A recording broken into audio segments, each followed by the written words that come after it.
ये हमारा दूसरा घर है पाकिस्तान और अपना यूएई। क्यों हम लोग इसलिए इसको घर बना रहे, क्यों हम इधर ही रह रहे, बहुत सालों से हम लोग इधर रह रहे हैं और हम बहुत खुश है। और इसका जो नेशनल डे आ रहा है, जैसा हमारा पाकिस्तान में 14 अगस्त है, ऐसा ये लोग का भी नेशनल डे, तो ये लोग के साथ हम लोग लाजिम खुशी मनाएंगे।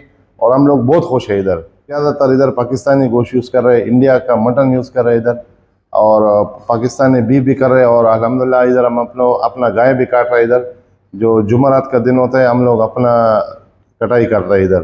लेकिन अल्हम्दुलिल्लाह इधर इंडिया, पाकिस्तान और बांग्लादेश सब इधर हमारे पास आ रहे हैं।